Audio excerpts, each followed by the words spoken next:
Baik, selamat siang Pak. Kami calon guru penggerak angkatan 11 ingin mengajukan beberapa pertanyaan berkaitan dengan keputusan yang berbau dilema etika dan juga moral kepada Bapak. Pertanyaan pertama Pak, selama ini bagaimana Bapak dapat mengidentifikasi kasus-kasus yang merupakan dilema etika dan juga moral? Terima kasih. Terima kasih atas pertanyaan. Memang kita lihat dulu definisinya, bahwasanya etika moral itu adalah suatu kasus yang memiliki dua pilihan. Yang keduanya mempunyai pilihan yang benar. Jadi untuk seperti ini kita harus bisa memberikan jalan keluar mana yang paling benar untuk dapat kita laksanakan di dalam mengambil suatu keputusan. Kemudian kalau rujukan moral itu adalah dua kasus yang saling bertentangan, satu yang benar, satu yang salah. Tetapi kita harus juga mengambil suatu keputusan mana yang paling baik. Tapi kita harus membuat jawaban yang sesuai dengan moral secara umum. Saya kira demikian. Oke, pertanyaan saya yang kedua Pak, selama ini bagaimana Bapak menjalankan dan mengambil keputusan di sekolah, terutama untuk kasus-kasus di mana ada dua kepentingan yang sama-sama mengandung nilai-nilai kebajikan, gitu ya Pak? Ada dua nilai-nilai yang mengandung nilai kebajikan yang sama penting. Itu tadi dilema etika tadi itu adalah dua persoalan yang sama-sama benar, tetapi kita harus mengambil suatu keputusan atau pilihan yang tepat. Contohnya ketika seorang guru dia istrinya sakit dan harus menjaga istrinya di rumah sakit, tapi di satu sisi dia juga harus melaksanakan pekerjaannya untuk mendidik anak. Nah, di sini perlu keputusan-keputusan yang betul-betul membuat suatu kebaikan moral kepada guru tersebut. Sedangkan di dalam rujukan moral, terkadang kita juga memang dibujuk untuk membuat hal-hal yang negatif untuk mengambil keputusan. Contohnya misalkan ada siswa yang mau masuk ke SMP Negeri 4. Dia memberikan dia memberikan untuk membujuk saya dengan pilihan-pilihan negatif. Contoh misalkan memberikan sejumlah uang supaya anaknya di SMP Negeri 4. Tetapi di suatu sisi kita harus menjalankan suatu kebenaran, yaitu bahwasanya untuk masuk ke SMP Negeri 4 ada regulasi-regulasi yang harus kita jalankan. Nah, kita harus mengambil suatu keputusan yang benar. Itu saya kira untuk bujukan moral. Saya kira demikian, dengan hal-hal seperti inilah saya bisa mengambil suatu keputusan. Demikian, Bu. Pertanyaan yang ketiga Pak, langkah-langkah atau prosedur seperti apa yang biasa Bapak lakukan selama ini dalam pengambilan? Memang dilematik memang untuk mengambil suatu keputusan dilema dan rujukan moral. Biasanya saya sebagai kepala sekolah pertama harus mengidentifikasi nilai-nilai kebaikan, nilai-nilai moral, dan nilai-nilai etika. Yang kedua, saya juga harus melibatkan orang-orang yang berkompeten tentang seperti itu. Misalnya, kalau biasanya saya panggil guru-guru yang background-nya adalah memiliki nilai-nilai moral dan nilai etika. Misalnya, guru bimbingan penyuluhan, guru agama, dan guru-guru yang lain yang bisa saya anggap untuk bisa memecahkan persoalan. Kemudian kita juga harus mempertimbangkan konsekuensi dari keputusan kita. Apa konsekuensinya di dalam mengambil suatu keputusan. Yang jelas harus kita berpatuk kepada nilai-nilai moral dan nilai-nilai kebenaran. Kemudian perlu juga kita mengintrospeksi diri. Kemudian juga teman-teman yang berkasus juga harus introspeksi diri, bagaimana supaya keputusan-keputusan itu tidak merugikan orang. Kemudian memang sebagai kepala sekolah perlu suatu cara kita untuk mengambil keputusan yang tepat, perlu perenungan, istirahat, agar semua keputusan-keputusan itu bisa menjadi suatu kebenaran dan bisa menjadi suatu kebenaran secara umum. Saya kira demikian, Bu. Pertanyaan keempat, hal-hal apa saja yang selama ini Bapak anggap efektif dalam pengambilan keputusan pada kasus-kasus dilema etika? Oke, terima kasih. Saya sebagai seorang kepala sekolah tentunya harus mempunyai literasi-literasi yang berhubungan dengan etika dan moral. Tentunya kita harus mempunyai banyak literasi, banyak membaca, dan kemudian melihat pengalaman-pengalaman hidup di kehidupan sosial di masyarakat. Saya kira itu sebagai modal pertama saya. Yang kedua adalah bagaimana melibatkan teman-teman guru yang mempunyai kredibilitas tentang hal itu dan background pendidikan tentang itu. Tentunya saya harus berkonsultasi dengan mereka agar semuanya keputusan dapat diambil dengan tepat. Kemudian pertimbangan lain dengan mendengarkan pendapat-pendapat dari orang-orang yang punya pengalaman tentang itu. Mendengarkan masukan-masukan dari teman-teman guru, mendengarkan masukan dari teman-teman wakil kepala sekolah, dan teman-teman yang berhubungan dengan pendidikan tentang etika dan moral. Saya kira itu cara saya untuk bisa memecahkan suatu persoalan etika dan moral di sekolah ini. Saya kira demikian. Pertanyaan kelima, Pak, hal apa saja yang selama ini merupakan tantangan dalam pengambilan keputusan pada kasus dilema etika?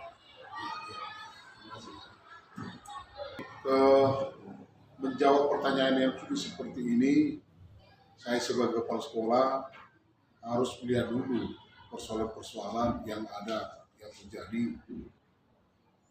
Biasanya saya harus melihat kejujuran dan keterbukaan dari orang-orang yang mempunyai nilai-nilai kasus seperti itu.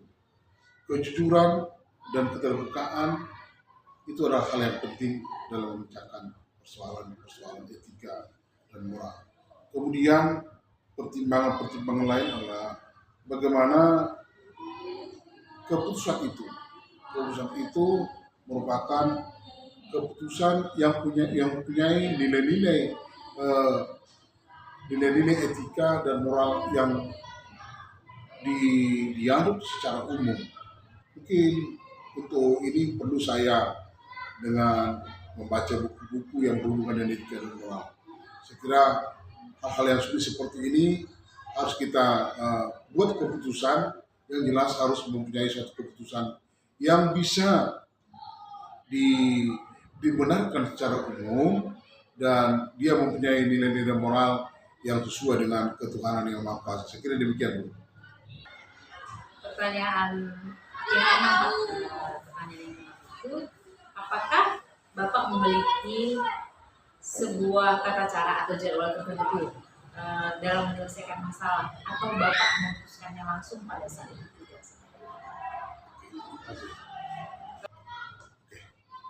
Ini juga pertanyaan yang sangat bagus ini, karena mengambil suatu keputusan itu yang adalah dia mengandung nilai-nilai kebenaran dan nilai-nilai ketuhanan yang harus kita pegang. Kejujuran dan banyak membaca literasi-literasi, kemudian masukan-masukan dari orang lain untuk mengambil suatu keputusan adalah sangat penting untuk bagaimana kita mengambil suatu keputusan. Saya kira atau faktor apa saja yang mempermudah Bapak dalam pengambilan keputusan? Terima kasih. Wah, ini pertanyaan yang sangat bagus ini. Bagaimana mengambil suatu keputusan, tentunya saya harus melibatkan semua orang-orang yang berhubungan dengan kasus tersebut. Karena eh, hasil dari suatu keputusan tidak menjadi merugikan orang-orang lain, tetapi bisa menjadi suatu keputusan yang adil dan yang jelas harus melibatkan orang-orang yang berkompeten dengan kasus etika dan moral. Masalah waktu yang akan apakah saya memiliki waktu khusus untuk ini, saya kira tidak juga. Tetapi yang jelas saya harus bisa merenungkan hasil dari apa yang akan terjadi, tidak membuat suatu keputusan dengan tergesa-gesa, karena ini menyangkut masalah etika dan moral yang ditinjau dari berbagai perspektif, dari berbagai sisi untuk mengambil suatu keputusan. Tidak bisa kita gegabah untuk mengambil suatu keputusan yang akhirnya bisa merugikan orang lain secara sosial, secara etika, dan secara moral. Mengambil suatu keputusan seperti yang pertanyaan sebelumnya adalah saya harus melibatkan orang-orang yang berkompeten terkait. Tapi yang jelas kuncinya adalah hasil yang diputuskan adalah nilai-nilai kebenaran, nilai-nilai kejujuran, dan tidak melanggar etika dan moral secara umum di masyarakat. Saya kira demikian, Bu. Yang terakhir ya Pak ya, dari semua tadi yang telah Bapak sampaikan, pembelajaran apa yang Bapak petik dari pengalaman Bapak selama Bapak menjadi pimpinan dalam mengambil keputusan yang berbau nilai-nilai? Ada suatu kesenangan yang sangat hakiki dalam hidup saya ketika saya mengambil suatu keputusan yang benar, yang bisa mengambil suatu keputusan yang kebenaran secara umum dan moral. Jadi itu membuat saya bangga dan kita sepertinya berhasil, dan itu adalah hal yang sangat hakiki dalam kehidupan saya. Pengalaman hidup saya yang sudah hampir umur saya sekarang 58 tahun membuat saya menjadi banyak introspeksi, banyak mengambil suatu hal-hal yang baik, pengalaman-pengalaman hidup dalam kehidupan saya untuk mengambil suatu keputusan. Dan ini selalu saya tularkan, saya turunkan kepada teman-teman guru bagaimana mengambil suatu keputusan dengan tidak emosional, tetapi harus dengan kepala dingin yang harus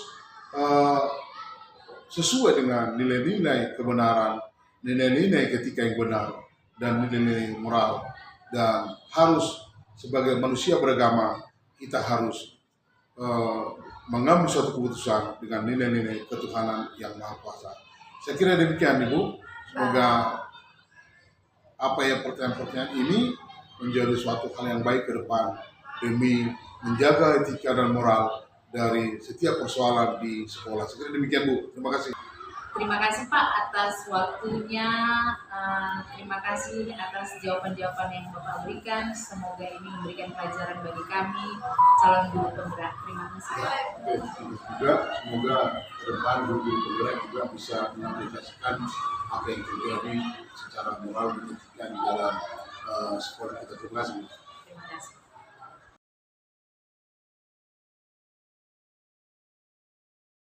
Selamat pagi, perkenalkan nama saya Sri Luna Brusetutu, calon guru penggerak angkatan 11. Kali ini saya akan mewawancarai Bapak Rahmat Syahputra, Kepala Sekolah SMP Negeri 9. Pak, pertanyaan saya yang pertama, selama ini bagaimana Bapak mengidentifikasi kasus-kasus yang merupakan dilema etika atau kejujuran? Baik, terima kasih Bu Sri. Persoalan ini saya pribadi, khususnya pengalaman saya ya, di dalam hal dilema etika ini saya harus cari dulu informasi-informasi. Artinya di dalam mengidentifikasi itu kita nggak bisa langsung buat-buat, tetapi yang harus kita lakukan yang pertama cari informasi-informasi terkait masalah dilema etika yang dialami oleh seseorang. Kemudian yang kedua bisa langsung dengan cara observasi. Observasi itu melihat di lapangan langsung apa yang terjadi, apakah itu berkaitan dengan guru, apakah itu berkaitan dengan murid, kita harus tahu. Nah, kemudian yang ketiga itu bisa dengan orang-orang terdekat yang bisa memberitahukan apa sebenarnya yang terjadi. Jadi melalui hal-hal yang seperti ini, itulah cara saya mengidentifikasi masalah epidemi etika ini, apakah benar atau tidak. Itulah yang bisa saya lakukan. Seperti itu ya Pak. Jadi ada urutan langkah-langkah yang Bapak ambil dalam pengambilan keputusan, apakah ini merupakan dilema etika atau juga moral ya Pak.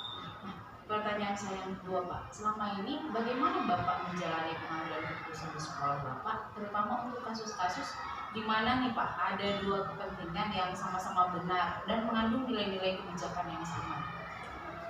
Jadi memang inilah persoalan yang rumit bagi saya, karena saya dihadapkan dengan dua hal yang sama-sama baik menurut saya. Yang satu baik, yang satu juga baik, tetapi di antara mereka mungkin ada terjadi perselisihan atau gimana. Nah, dituntutlah bagi saya itu untuk mengambil satu keputusan, memilih apa yang harus saya lakukan di antara kedua. Disitulah terkadang kita sebagai kepala sekolah atau pimpinan ada kiranya kita ini bisa lebih bijaksana. Gimana caranya supaya yang satu merasa keputusan kita ini tidak terlalu menyinggung dan memberatkan dia, gimana caranya juga seperti itu kepada yang satu. Jadi memang di situ kita harus mengeluarkan dari hati tentang kedua hal. Jadi memang harus ada keputusan yang mungkin bisa jadi tidak disenangi oleh salah satunya, tapi kita harus pikirkan dampak-dampak yang terjadi. Karena memiliki nilai-nilai yang sangat penting untuk kedua-duanya gitu ya Pak ya. Jadi takutnya kalau kita pilih ini yang hanya seperti ini akan berbeda. Iya. Nah, harus bijaksana lah kita. Iya Pak. Nah, pertanyaan saya yang ketiga Pak, langkah-langkah atau prosedur seperti apa yang biasa Bapak lakukan selama ini? Biasanya yang pertama itu kadang-kadang adalah orang-orang yang datang ke saya. Yang kedua itu bisa saja kita mendengarkan langsung keluh kesah dari yang bersangkutan atau bapak ibu guru atau murid. Kemudian yang ketiga bisa jadi kita langsung melihat situasi dan kondisi di lapangan. Hal-hal yang seperti inilah yang membuka hati kita itu untuk memanggil orang-orang yang bersangkutan. Jadi kalau ditanya apa langkah yang harus kita lakukan terhadap hal-hal masalah di dalam etika ini, kita memang harus bertemu lah, kita panggil satu, kemudian kita lakukan diskusi, kita panggil lagi satu lagi, kita lakukan diskusi, baru nanti kita pikirkan, sinkronkan antara kedua informasi yang kita terima dan kedua baru kita panggil. Itulah. Sungguh terinci ya Pak ya, langkah-langkah pengambilan yang Bapak ambil dalam mengambil keputusan itu. Nah, pertanyaan saya selanjutnya Pak, hal apa saja yang selama ini Bapak anggap efektif dalam pengambilan keputusan pada kasus-kasus di dunia etika? Ya, sebenarnya banyak hal-hal yang bisa dianggap efektif. Cuma hanya saja kita juga butuh orang-orang terpercaya yang bisa membantu kita.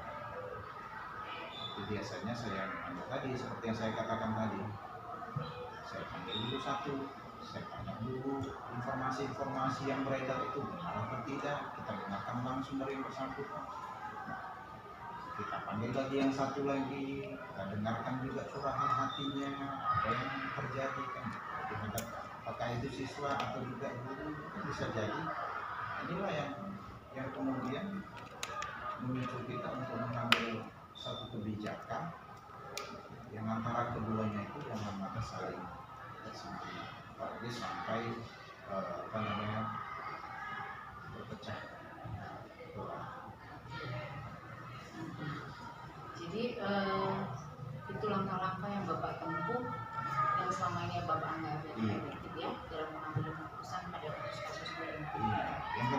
informasi yang kita dapatkan itu adalah informasi yang bisa dipertanggungjawabkan. Jadi itulah dasar kita untuk mengambil satu keputusan. Oke Pak, pertanyaan saya yang kelima Pak, hal-hal apa saja yang Bapak tantangan dalam pengambilan keputusan ini? Tantangan saya itu pasti ada. Apalagi saya dihadapkan dengan dua orang yang baik-baik, baik lakunya dan juga baik kepribadiannya, bahkan juga baik kinerjanya. Justru sama. Jadi tantangannya itu ketika kita mengambil satu keputusan, kalau salah seorang yang takut saya itu tidak menerima keputusan itu, takutnya akan meragu. Iya, meragu lah Pak. Iya, meragu dia, akhirnya kinerjanya itu menurun gitu. Tidak pedulinya itu menurun. Itu yang kita khawatirkan. Pasti itu menjadi tantangan. Jadi tantangan ya Pak. Iya. Tapi mudah-mudahan untuk saat ini belum ada terjadi. Tapi itu memang harus kita persiapkan ketika itu terjadi, apa yang harus kita lakukan sehingga kinerja itu tidak menurun. Makanya kita pengen sekolah kita maju dengan orang-orang baik. Nah, pertanyaan saya yang keenam Pak, apa Bapak memiliki jadwal dalam memutuskan suatu perkara atau langsung diputuskan pada saat itu? Tergantung dengan kondisi yang terjadi. Ada sifatnya yang responsif. Responsif itu harus disegerakan. Ada yang sifatnya dia terjadwal, tapi jadwal hanya pribadi kita sebagai pribadi. Tadi lihat situasinya apa yang terjadi. Kemudian kita jadwalkan. Jika seandainya memang terjadi sesuatu hal, maka kita jadwalkan sesuai dengan waktu yang tersedia dan dengan kesempatan yang ada. Lalu kita panggillah orang-orang yang bersangkutan. Di situlah kita lakukan kegiatan dilema etika. Jadi tergantung kepada situasi yang terjadi. Tergantung pada situasi. Pertanyaan saya yang ketujuh Pak, adakah faktor yang selama ini mempermudah Bapak atau yang membantu Bapak dalam pengambilan keputusan? Pasti ada. Namanya juga kan kita nggak bisa mengambil keputusan sendiri begitu saja.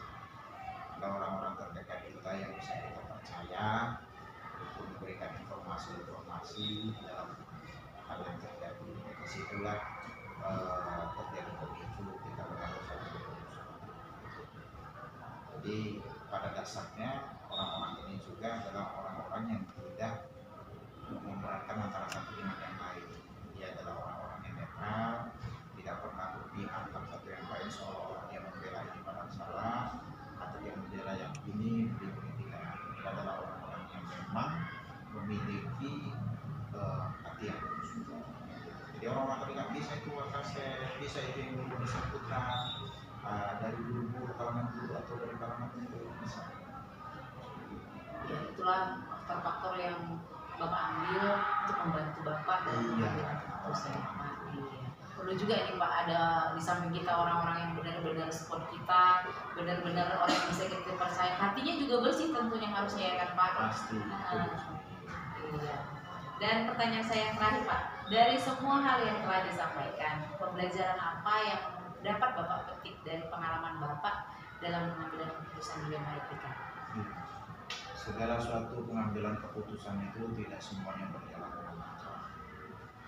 Kita mengatakan A mungkin tidak bisa diterima oleh orang-orang lain, tapi keputusan itu kan memang harus dilakukan dan harus diambil. Maka dituntutlah bagi kita itu sebagai seorang pimpinan itu harus bijaksana. Di mana keputusan itu yang tidak terlalu berdampak negatif untuk ke depannya. Artinya keputusan yang lebih membawa kepada dampak positif. Kita mengambil satu keputusan, kira-kira apa dampaknya yang terjadi ketika keputusan itu kita keluarkan. Nah itu juga kita harus pikirkan. Tidak semata-mata yang hanya hari itu saja, untuk keperluan itu saja, dan dalam jangka waktu yang pendek itu juga. Kita harus berpikir jangka panjang. Dengan keputusan ini, apakah berdampak jangka panjang ke depannya, kita harus berpikir. Jadi itulah yang menjadi pembelajaran saya pribadi sebagai kepala sekolah ini. Dalam pengambilan keputusan harus melihat dari beberapa sisi. Tidak bisa hanya melihat pada satu sisi. Itu Terima kasih Pak. Terima kasih atas waktunya Pak. Sama-sama Bu Sri. Banyak ilmu yang saya dapat dari pertanyaan-pertanyaan yang saya ajukan. Bapak memberikan masukan bagaimana menjadi seorang pemimpin yang baik, menjadi seorang pemimpin yang bijaksana dalam mengambil keputusan dalam dilema etika yang sebenarnya menurut saya rumit ya Pak, memutuskan ketika benar ketemu benar gitu ya. Nah, semoga ini memberikan pembelajaran yang baik bagi kami, mengarahkan kami calon guru penggerak dalam pengambilan keputusan. Sekali lagi terima kasih atas waktunya. Sama-sama Bu Sri, sehat selalu.